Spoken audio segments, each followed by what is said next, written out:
Welcome to Health Lens Watch Africa, your go-to channel for inspiring health success stories and groundbreaking innovations.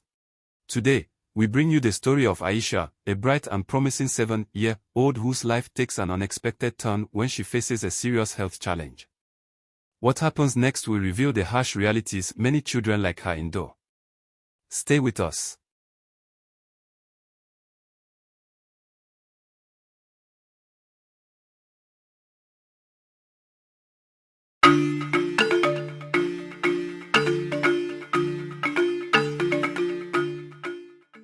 In a forgotten village on the Nigeria-Benin border, little Aisha lived in a world of struggle. Her parents, like many others, toiled as peasant farmers, scraping by to feed their family. The village was made of mud houses with thatched roofs, standing resilient against time. But there were no hospitals when illness struck, no schools to shape young dreams, no electricity to brighten the nights, and no clean water, only the harsh reality of survival.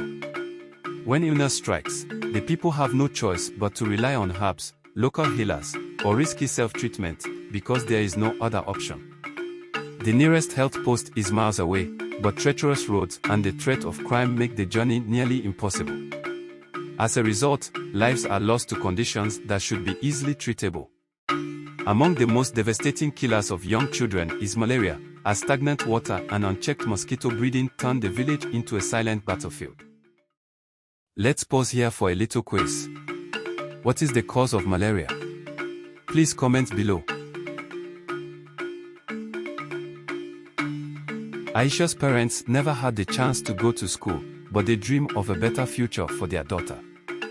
Determined to give her an education, they send her miles away to a larger town, where her grandmother, Tutu, lives. Aisha is brighter than most children her age in the village. And in her heart, she carries a dream to one day become a nurse, to return home, and to care for the sick who have no one else to help them. Aisha is a joyful girl, adored by everyone around her for her radiant smile. With her grandmother, Tutu, she quickly formed a deep bond and settled into her new life with ease. School became a happy place, where she met wonderful friends, Hassana, Bami, Yusuf, and many others. Every morning, she wakes up bursting with excitement, eager to learn.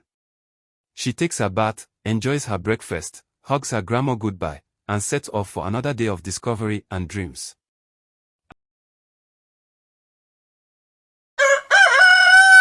One morning, as the sun began to rise, Tutu went about preparing for the day. She boiled water over the stove, mixed it with cold water in a bucket, and set it aside for Aisha's bath. With a loving and gentle touch, she tapped Aisha to wake her. But something was different. Aisha didn't stir right away. Concern filled Tutu's heart. "Aisha, you don't look okay, are you sick?" she asked gently. Aisha forced a small smile. "Grandma, I'm fine. Just a little headache, it will pass." Tutu studied her closely, then nodded. "Don't worry, my dear. I'll get you some medicine from the room, you'll be okay. It's the sun. Too much sun brings sickness." "Thank you so much, Grandma," Aisha whispered with a weak voice. Grandma gave Aisha some medicine and went to make her breakfast. When Aisha was finally ready for school, Grandma had her breakfast ready. When Tutu called her to eat, Aisha shook her head. "I'm not hungry," she murmured. That was unusual. Aisha loved having breakfast at home. Tutu gently insisted, but Aisha agreed only to pack it for school. Something didn't feel right. She hugged her grandmother, said her usual goodbye, and set off for school. But as Tutu stood by the door, watching Aisha walk away, an unease settled deep in her heart.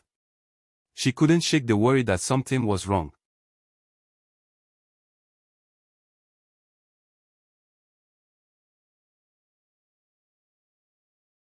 Malaria starts small: fever, headaches, weakness. Do you know the signs? Comment below. What are the symptoms of malaria? Episode 2 coming soon, stay tuned. Next time, we follow Aisha as her symptoms worsen. Will she get the care she needs in time? Or will the lack of health care in her community put her life at risk? Don't miss it. If you are enjoying this content, show your support with a like, and don't forget to subscribe so you don't miss the next episode. Lessons from Aisha's story. Healthcare gaps. Rural communities rely on herbs and self-treatment due to lack of hospitals.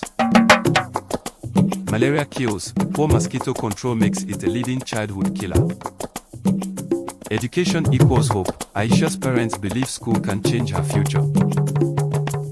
Time matters. Distance and poverty delay life-saving care. Aisha's story is a wake-up call. Healthcare access can't wait. Thank you for watching. Please like, subscribe and share.